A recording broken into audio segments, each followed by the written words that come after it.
හොඳයි මම හිතනවා ඔයගොල්ලන්ට එහෙම ඇති කියලා.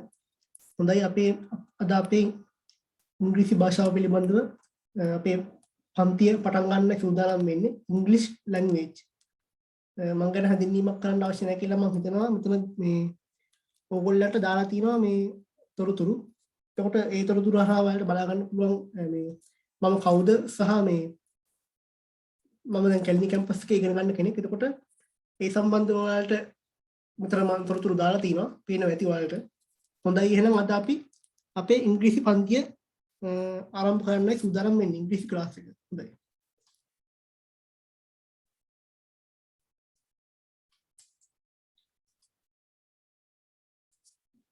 We discuss English alphabet and articles. අද අපි සාකච්ඡා කරන්න බලාපොරොත්තු වෙන්නේ English alphabet. ඒ කියන්නේ ඉංග්‍රීසි හෝඩිය සහ articles. Articles කියලා කියන්නේ අව්වේ පද. දැන් සිංහල භාෂාවේදී නම් අව්වේ පද ප්‍රධාන වශයෙන් කොටස් දෙකයි. නිපාත සහ උපසර්ග. කොට ඉංග්‍රීසි භාෂාවේදී අපි articles කියන්නේ මොනවද කියන එක සම්බන්ධයෙන් මෙතනදී කතා කරනවා. එතකොට අපි ඊට කලින් ඉංග්‍රීසි ඇල්ෆබෙට් එක සම්බන්ධයෙන් පුංචි හැඳින්වීමක් කරගත්තොත් හොඳයි කියලා මම හිතනවා. ඒ කියන්නේ ඉංග්‍රීසි කෝඩිය. අපි භාෂාවක් අධ්‍යයනය කරද්දී මුලින්ම එහි අපි ගත්තොත් ඒ අක්ෂර මාලාව සම්බන්ධයෙන් හොඳ අවබෝධයක් ලබා ගැනීම අපිට එම භාෂාව අධ්‍යයනය කිරීම සඳහා ඉතාමත් උපකාරී වෙනවා. හොඳයි. අපි යමු අපේ පාඩමට. English alphabet lesson 1 අපේ පළවෙනි පාඩම තමයි ඒක. එතකොට ඉංග්‍රීසි භාෂාවේ අකුරු 26 letters 26ක් තියෙනවා. ඒක ප්‍රධාන වර්ග දෙකකට බෙදෙනවා capital සහ simple කියලා. capital කියලා කියන්නේ ලොකු අකුරු, simple කියලා කියන්නේ පොඩි අකුරු. ඇත්තටම දැන් capital සහ simple කියලා අපි කොටස් දෙකකට බෙදුවට මේ අකුරු 26 capital අකුරු 26ම තමයි simple අකුරු 26 වෙන්නේ. simple අකුරු 26ම තමයි capital අකුරු 26 වෙන්නේ. එහෙම නැතුව ඒ දෙක එකතු වෙලා වෙන වෙන අකුරු එකතු වෙලා හැදෙන්නේ නැහැ. ඒ කියන්නේ උදාහරණයක් විදිහට 26 52යි කියලා අකුරු හැදෙන්නේ නැහැ. ඒ කියන්නේ දෙකටම තියෙන පොදු අකුරු. ඕගොල්ලන්ට පේනවා ඇති. capital A simple A capital B simple B ආදී වශයෙන් අකුරු 26ක් තියෙනවා. එතකොට ඒ අකුරු 26 capital වලටත් පොදුයි simple වලටත් පොදුයි. ඒ වගේම තමයි අපි ඔයාලට දැන් පේනවා ඇති මෙතන තියෙනවා මේ කහ පාටින් අකුරු වර්ගයක් පෙන්වලා තියෙනවා. ඊට පස්සේ නිල් පාටින් අකුරු වර්ගයක් පෙන්වලා තියෙනවා. කහ පාටින් පෙන්වලා තියෙන අකුරු වලට අපි කියනවා ස්වරාක්ෂර කියලා, vowels කියලා කියනවා. A E I O U කියලා කියන්නේ vowels ස්වරාක්ෂර. consonants කියලා කියන්නේ ව්‍යංජන අක්ෂර. ඊතුරු අකුරු සියල්ලම අපි ගන්නෙ ව්‍යංජන අක්ෂර වලට, consonants වලට තමයි ගන්න. ඒ කියන්නේ එතකොට දැන් අපි ගත්තොත් 26න් 5ක් අයින් කරපුවාම 26. ඊතුරු 21යි. එතකොට ඊතුරු අකුරු 21ම අදාළ වෙන්නේ ව්‍යංජන අක්ෂර වලට, එහෙම නැත්නම් consonants වලට.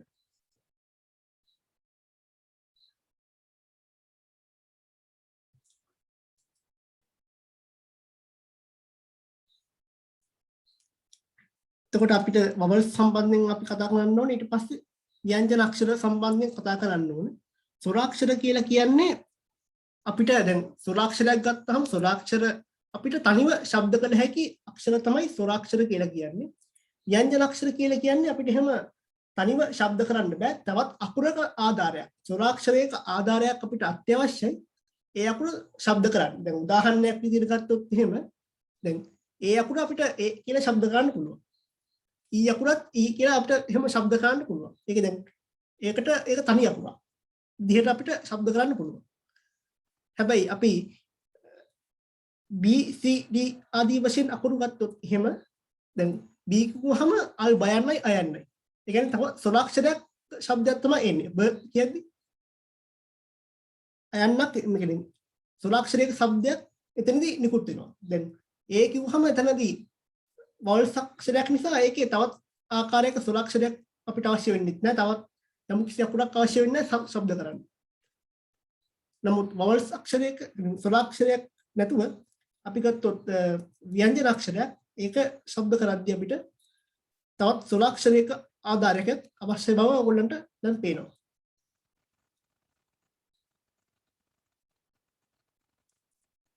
ඒ සම්බන්ධයෙන් මේකෙන් අපි පොත්වල සඳහන් වෙලා තියෙනවා මම ඉදිරියේදී වලට ලබා දෙන්නම් මේ ව්‍යංජන අක්ෂර එහෙම නැත්නම් කොන්සොනන්ට් සම්බන්ධ මේ ශබ්ද කරන්නේ කොහොමද? ඇයි මම කිව්වේ ඒකට තනිව ශබ්ද කරන්න බෑ. තවත් ස්වරාක්ෂරයක ආධාරයෙන් ශබ්ද කර යුතුයි කියලා කිව්වේ ඇයි කියන සම්බන්ධයෙන් ඔයාලට ඉදිරියේදී අවබෝධ වෙයි. තවදුරටත්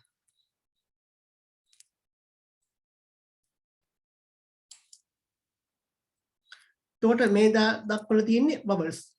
ඔයාලට පේනවා ඇති. A E I O U. මේ තියෙන්නේ vowels and consonants සම්බන්ධයෙන් තමයි අපි කතා කරන්නේ. එතකොට මේ දක්වලා තියෙන්නේ vowels.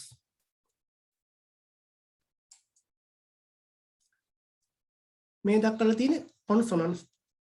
ව්‍යංජන අක්ෂර. C O N S C O N A N T S.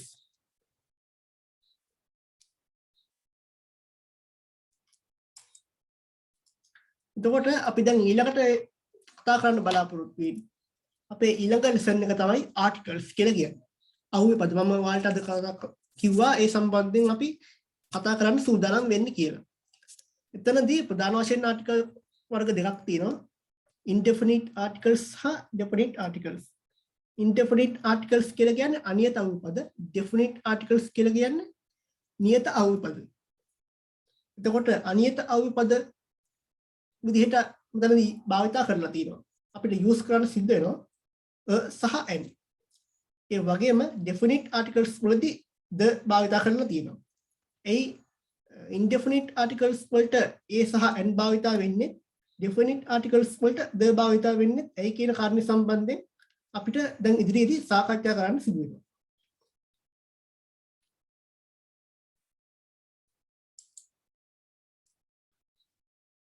How to use සහ n. n. කොහොමද අපි මේ n භාවිතා කරන්නේ? ඒකට අපි the සම්බන්ධයෙන් කතා කරනවා. දැනට අපි කතා කරන්නේ අදට අපි කතා කරන්නේ සහ n කියන කාරණේ සම්බන්ධයෙන්. නාම පදයක් සහ වචනයක් ඉදිරියෙන් articles භාවිතා කරනු ලබයි. උදාහරණ දීලා තියෙනවා. A girl, a boy, a dog, a book, a house, computer නේ පරිගණකයක්. එතකොට අපි තව ගත්තොත් එහෙම pencil, pen මේ ආදී වශයෙන් අපිට කතා කරන්න පුළුවන්. ඒ වගේම තමයි ඉහෙත් යම් වචනයක් හෝ නාම පදයක් උච්චාරණය කරන විට අපේ මුවින් මුලින්ම පිටවන අක්ෂරය පිටවන ශබ්දය ස්වර ශබ්දයක් නම් එතෙන්හිදී එකක් යන්න n භාවිතා වේ. ඒ කියන්නේ දැන් අපි සාමාන්‍යයෙන් මුලින් කතා කරේ සාමාන්‍ය සරල ක්‍රමය. ඒ කියන්නේ එතනදී ඇත්තටම නාම පදයක් සහ වචනයක් ඉදිරියෙන් ඉදනවා කියන එක තමයි කියන්නේ. එකක් කියන්න හඳුන්වන්න අපි භාවිතා කරන්නේ නමුත් දැන් මෙතනදී පොඩි වෙනසක් වෙලා තියෙනවා. අපි භාවිතා කරන්නේ n. ඊළඟ අවස්ථාවේදී හේතුව තමයි අපි භාවිතා කරන වචනය අපි මුලින්ම ශබ්ද කරද්දී නිකුත් වෙන්නේ ස්වර අක්ෂරයක ශබ්දයක් නම් එතනදී අපි n භාවිතා කරනවා. දැන් උදාහරණයක් වශයෙන් ගත්තොත් apple. apple කියද්දී ශබ්දය එන්නේ a අක්ෂරය. ඒක ස්වර අක්ෂරයක් විදිහට තමයි අරගන්නේ. ඒ වගේම තමයි n එක. එක කියද්දී a අකුර තමයි ශබ්ද වෙන්නේ. ඒ වගේම n island. i අකුර තමයි ශබ්ද වෙන්නේ. ආ තමයි ශබ්ද වෙන්නේ. මෙතනදී දැන් ගොඩක් වෙලාවට හැමෝටම එන ප්‍රශ්නයක් තමයි දැන් ස්වර ශබ්දයක් නෙවෙයි කියන්නේ වචනයේ ආරම්භයේදී ශබ්ද වෙන්නේ ස්වර ශබ්දයක් නම් එතනදී තමයි අපි n භාවිතා කරන්නේ. එතකොට මෙතනදී අපි මේ නිර්ණායකයේ එහෙම නැත්නම් අපි මේ ස්වර ශබ්ද මොනවද කියන කාරණේ සම්බන්ධයෙන් අපි අවධානය යොමු කරන්න ඕන. එතනදී වැදගත්ම දේ තමයි මෙතනදී සිංහල භාෂාවේ තිබෙන ස්වරාක්ෂර සම්බන්ධයෙන් තමයි අවධානය යොමු කරන්නේ. ඒ කියන්නේ ඒ ආදි වශයෙන් අපි ස්වරාක්ෂර 18ක් ගැන කතා කරනවා සිංහල භාෂාවේ.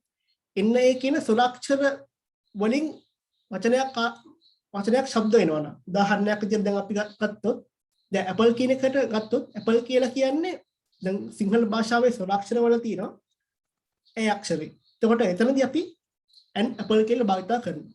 ඒ වගේම එක් කියලා කියනවා බිත්තරේ. එතකොට එතනදී අපි දන්නවා සිංහල භාෂාවේ ස්වරාක්ෂරයක් තමයි ඒ කියලා කියන්නේ. එතකොට එතනදී අපි එක් කියලා ශබ්ද නිසා ස්වර ශබ්දයක් තියෙන නිසා අපි එතනදී භාවිත කරනවා an කියලා. ඒ වගේම an island. දැන් එතනදී ශබ්දන ස්වර ශබ්දය තමයි අයන්න. an island.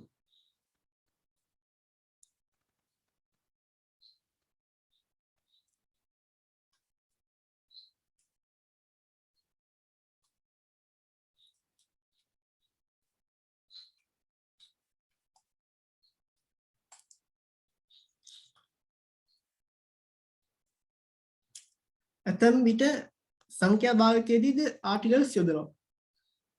100 100ක් කියලා කියන්නේ 1000 1000 බිලියන් බිලියනයක් ආදී වශයෙන් 100,000 ආදී වශයෙන් අපි සාමාන්‍ය සංඛ්‍යා භාවිතයේදී භාවිත කරනවා. ඒ කියන්නේ එකක් කියලා කියන්නේ සාමාන්‍ය ආටිකල්ස් වලදී අපි ආටිකල්ස් භාවිත කරනවා. එතනදී භාවිත කරන්නේ 100 ආදී වශයෙන් 1000 100,000 සහ බිලියන් කියලා එහෙම විදිහට තමයි භාවිත කරන්නේ. ඒ වගේම තමයි වාක්‍ය ඛණ්ඩ භාවිත කිරීමේදී අපි ආටිකල්ස් භාවිත කරනවා. එතනදී lot of students, ඒ වගේම little oil, ඒ වගේම plenty of sugar ආදී වශයෙන් අපි මෙතනදී ආටිකල්ස් භාවිත කරලා තියෙනවා. මෙතනදී ආටිකල්ස් එක වෙලා තියෙන්නේ ඒ අක්ෂරය. ඒ තමයි භාවිත කරලා තියෙන්නේ. අපි දැන් සහ n සම්බන්ධයෙන් කතා කරේ. මෙතනදී භාවිත වෙලා තියෙන්නේ ඒක අපි ස්වර ශබ්දයකින් වචනේ ශබ්ද වෙනවා නම් එතනදී අපි n දානවා. නමුත් දැන් මෙතනදී ස්වර ශබ්දයක ආකාරයෙන් වචනයක් ආරම්භ වෙලා නැති නිසා අපි එතනදී භාවිත කරලා තියෙනවා.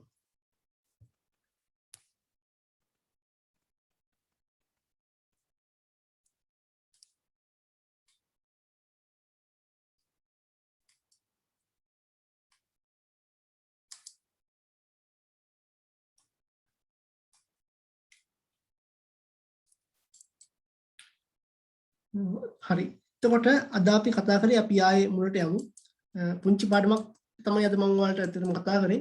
මේකේ තව අපිට දැන් කතා කරන්න ගොඩක් දේවල් තියෙනවා මේ සම්බන්ධයෙන්. තව දැන් මම මේකට සංවර්ධනය කරන්න ඕනේ. දැන් කරුණු එකතු කරලා දැන් තව මේ පාඩමටම තව ගොඩක් අපිට කතා කරන්න තියෙනවා. ඒ කියන්නේ දැන් සාමාන්‍යයෙන් ගමක් සම්බන්ධයෙන් කතා කරද්දී ඊට පස්සේ අපි දාන්නේ ඒ අතට ඊට පස්සේ අපි සාමාන්‍යයෙන් රටක් සම්බන්ධයෙන් කතා කරද්දී කොහොමද කතා කරන්නේ ආදී වශයෙන් and the සම්බන්ධයෙන් අපි කතා කරන්න ඕනේ. අද අපි කතා කරේ සහ n.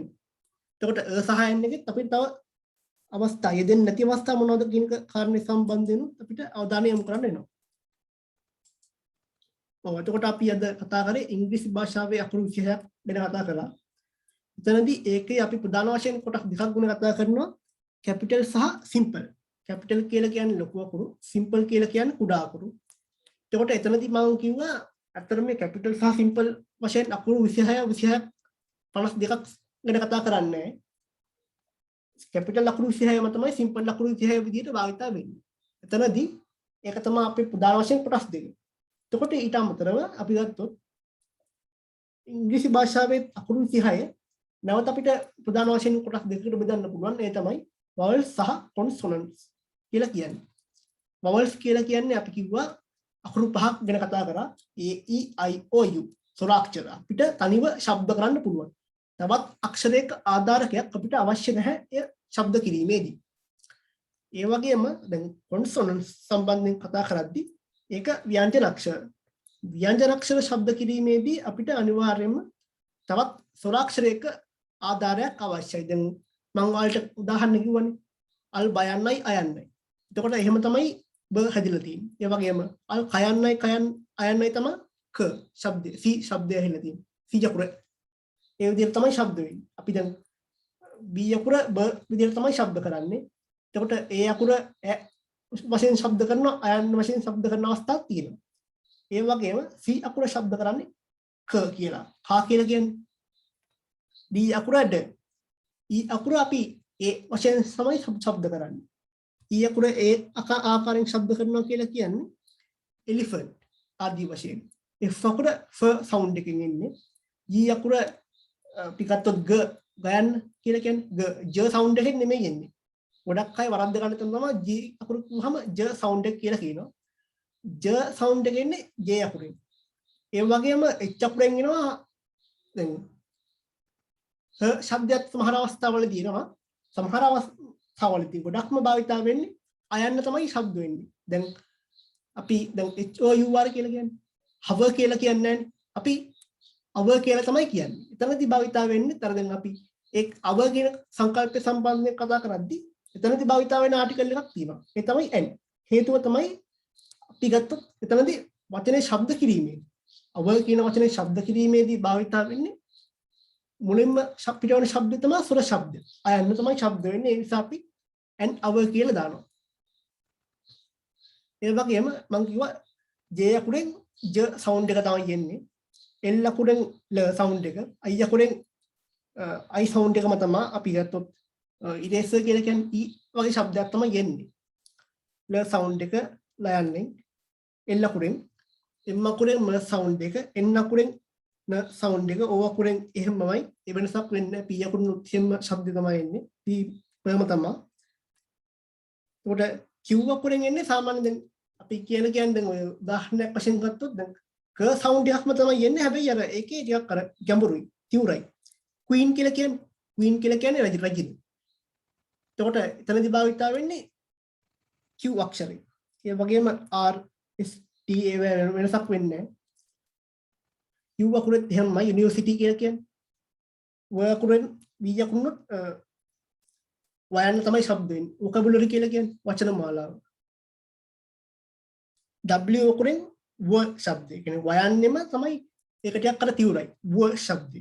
වෝට කියලා කියන්නේ ඒ ශබ්දය. x අකුරුනොත් ඒ ශබ්දම තමයි තියෙන්නේ. ඊට පස්සේ y අකුරුනොත් සාමාන්‍යයෙන් ඒ ශබ්දම තමයි භාවිත කරන්නේ. z අකුරෙන් ස සවුන්ඩ් එක නෙමෙයි. දැන් ගොඩක් අය z කිව්වම ස සවුන්ඩ් එකක් එනවද කියලා අහනවා. නමුත් z අකුරෙන් භාවිත කරන්නේ දැන් ඒකෙත් අර s අකුරේ තියුර ස්වභාවයක් තමයි තියෙන්නේ. ඒ කියන්නේ දැන් zebra කියලා කියන්නේ zebra අන් ඒ ආදී වශයෙන් තමයි භාවිත කරන්නේ.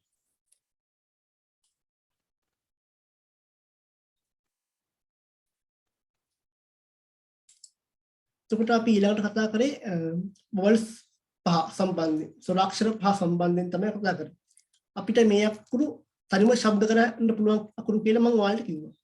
ස්වරාක්ෂරයක් කියන්නේ තවත් අක්ෂරයක ආධාරකයක් අපිට අවශ්‍ය නැහැ. ස්වරාක්ෂර ශබ්ද කරද්දී, වොවල්ස් අක්ෂර ශබ්ද කරද්දී.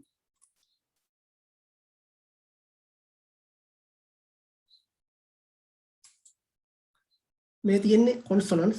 ඒ කියන්නේ ව්‍යංජන අක්ෂර.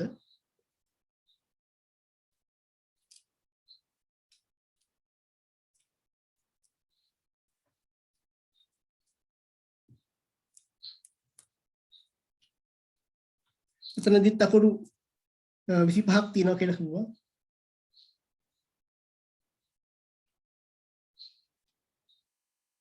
ඒ කියන්නේ 21ක් තියෙනවා කිව්වා. ඉතුරු අක්ෂර පහත් එක්කනේ අපි 26 හදාගන්නේ. එතකොට මෙතන තියෙන අකුරු 21යි. ඊළඟට අපි කතා කරා ආටිකල්ස් සම්බන්ධ. ආටිකල්ස් කියලා කියන්නේ අවුපද තමයි සාමාන්‍යයෙන් අපි භාවිත කරන වචනේ සිංහල භාෂාවේදී. ආටිකල්ස් ප්‍රධාන වශයෙන් කොටස් දෙකක් ගැන කතා කරා. indefinite article අනියත අවුපද, definite article නියත අවුපද. අනියත අවුපද වලට භාවිත කරනවා කියලා කිව්වා සහ n. definite articles වලට භාවිත කරනවා කිව්වා ද භාවිත කරන ආකාරය.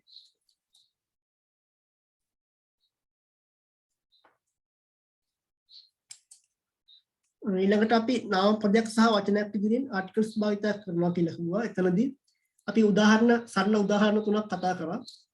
girl, boy, dog ආදී වශයෙන් තවත් උදාහරණ අපිට කතා කරන්න පුළුවන්. ඒ සම්බන්ධව මම ඔයාලට කතා කරන්න.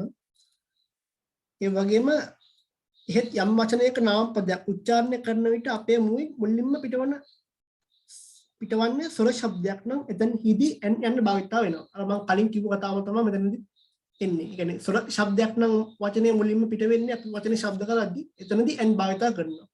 an apple, an egg, an island ආදී වශයෙන්.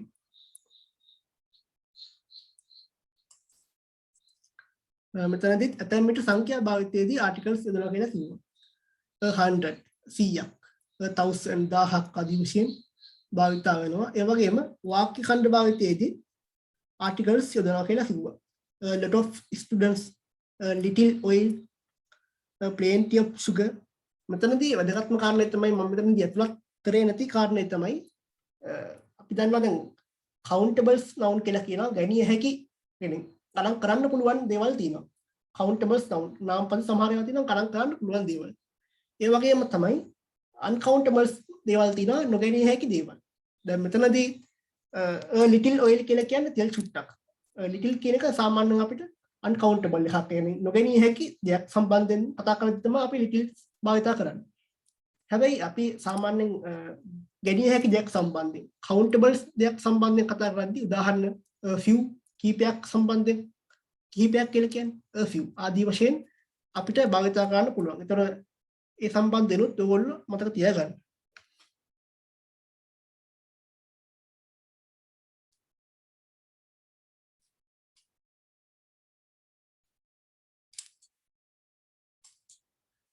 හොඳයි මම හිතනවා ඔයගොල්ලෝ අද පාඩම සම්බන්ධයෙන් හොඳ අවබෝධයක් ලබා ගන්න නැති කියලා.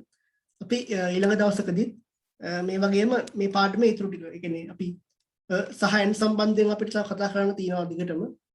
ඒ වගේම ද භාවිතය සම්බන්ධයෙන් කතා කරන්න තියෙනවා. එතනින් අපිට ආටිකල්ස් පාඩම ඉවරයි. ඊට පස්සේ අපි තවත් අලුත් පාඩමක් සම්බන්ධයෙන් කතා කරමු. සම්බන්ධ වුණාට සියලු දෙනාටම ස්තුතියි.